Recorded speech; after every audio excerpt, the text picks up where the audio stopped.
Once again, welcome to Movie Files Recapped. Today I will show you one of the zombie films from 2018 titled The Night Eats the World. Spoilers ahead. Spoilers ahead. Proceed with caution. The film begins with a man named Sam who is at a party hosted by a woman who used to be his ex-girlfriend. Sam's purpose in attending the party is not to have fun, but rather to retrieve his belongings which have been left in the house. However, Sam's ex-girlfriend tells him to wait for a while because there are a lot of guests at the party. After a long period of waiting, Sam begins to lose his patience due to the fact that his ex-girlfriend never returns. He again asks where his belongings are so that he can take them on his own. His ex-girlfriend eventually tells him that the items are in a nearby room. She also tells Sam to wait there so they can talk privately about their problems. Sam then goes to the room that his ex-girlfriend had mentioned, and he starts to look for his belongings. Since Sam can't find the items, he locks the door so that no one else can get in. After he manages to find his belongings, blood suddenly comes out of his nose,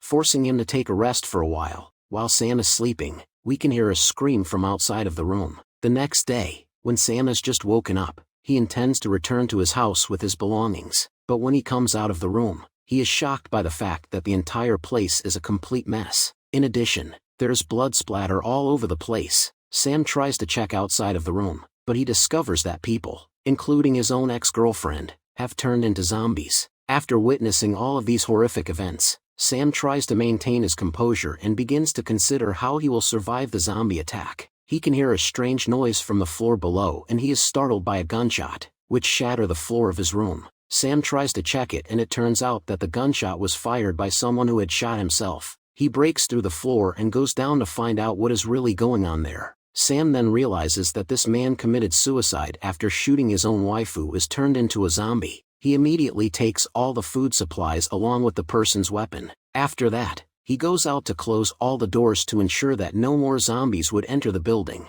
Sam starts doing some preparations before he begins to inspect each and every room in the building. While collecting useful items, he marks which rooms can be used and which rooms have been occupied by zombies. When Sam has finished checking out all of the rooms, he plans to return to his room via the elevator, but there's already an old man who has turned into a zombie in the elevator. Sam decides not to kill the zombie because he believes the zombie is not particularly aggressive, and instead ties the iron fence with a belt. Later that night, Sam decides to calm himself down by listening to his recordings. The following day, he starts to observe the movements of the zombies that have taken over the area. He then calculates the amount of food supplies he will need to survive during this zombie invasion. After he finished counting the foods, he let out all of the emotions that are building up inside him by blasting music as loud as you possibly can, but he doesn't realize that it will actually attract the zombies. Sam starts to wonder if there are other survivors in the city, as it appears that the city has now become very quiet,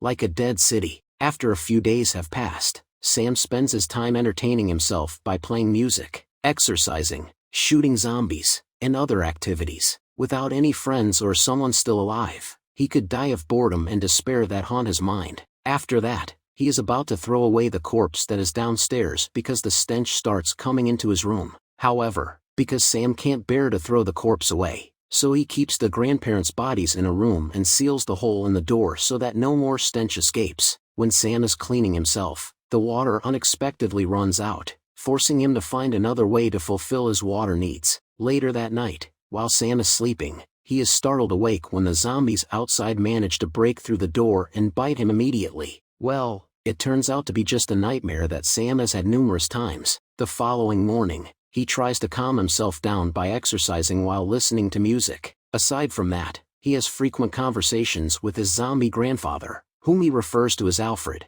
When it comes to water needs, Sam tries to collect a variety of items that he can use to collect water when it rains. When Sam is practicing shooting, he sees a cat passing by, and he immediately goes downstairs to get the cat. The cat initially tries to approach Sam when he tries to feed it, but the cat suddenly runs away, prompting Sam to chase him. When Sam goes to looking for it, some of the zombies in the area start to chase him away. He then runs straight into the building and shuts the door. Immediately, Sam is very disappointed because he fails to find the only friend who could accompany him when he is alone. He has been injured in the leg as a result of the runaway incident. Fearing that he would turn into a zombie, he takes his gun and points it at his own head. After waiting for a while, Sam is relieved to realize that the wound is nothing more than a minor scratch, and he bursts out laughing. The next day, Sam notices that the zombies are no longer in his area, and he has no idea where they've disappeared. He tries to observe from the top of the building, but he can't find any humans or zombies around.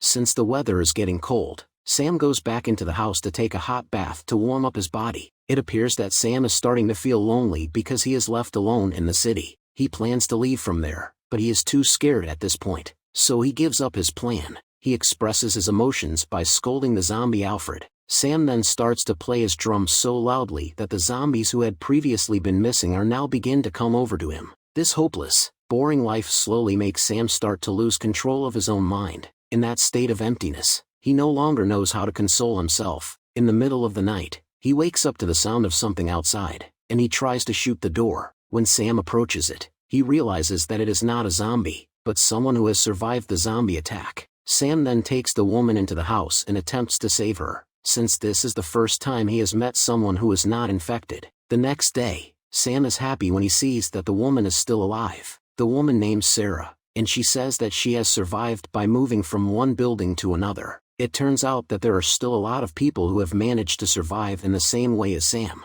However, the majority of them have suffered from stress, and some have even gone completely insane. Sam tells Sarah about his daily routine and the things he does. Furthermore, he introduces Sarah to the zombie Alfred. Sarah gives Sammy a little warning because they don't know when zombie Alfred will attack them. Sam appears to have changed dramatically as a result of Sarah's presence in the room. When he is surrounded by other people, he begins to feel what life is all about. As usual, Sam tells the zombie Alfred everything he's thinking. On the following day, Sam decides to share his food supply with Sarah. However, because the food supply is limited, he plans to go into one of the rooms that were previously occupied by several zombies. He punches a hole in the door and shoots all the zombies inside. Sam takes all the food, supplies, and other items he could possibly need from the room. When Sam returns, he becomes panicked when he can't find Sarah. It turns out that Sarah is already on the roof of the building. Sarah tells Sam that she intends to leave the building as soon as possible, because it is impossible for them to stay in the building for an extended period of time.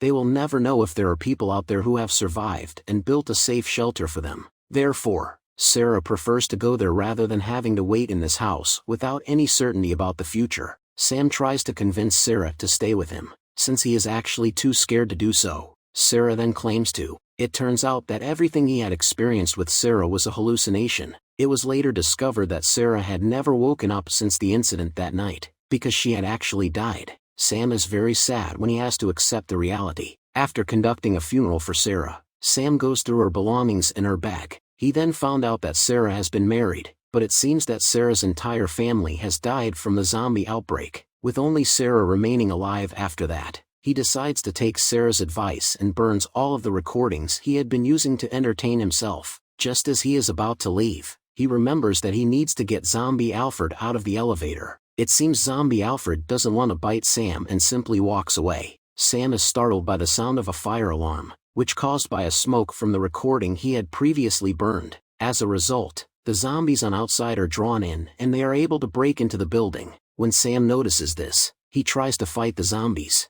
but due to the large number of zombies, he then enters and locks himself in an elevator where Alfred was previously staying. He also tries to climb up the elevator to go upstairs, but one of the zombies manages to catch up with him, forcing him to fight the zombie. Sam then climbed in through the hole he had made before, but it turns out that there are already several zombies lurking behind the smoke. Fortunately, it seems that the zombies doesn't realize Sam's presence because of the thick smoke. Before the film ends, Sam immediately rushes out of the building and throws the rope he had prepared in the first place. When he notices one of the zombies is approaching him, he immediately jumps and crashes into the building next to him, knocking him out cold and unconscious. Soon after, Sam finally regains consciousness and starts climbing the rope. In the end, Sam now has to make his way through all of the buildings in the area to get to the next place. And with that, the film ends. Make sure to subscribe and turn on notifications bell for more. Thanks for watching.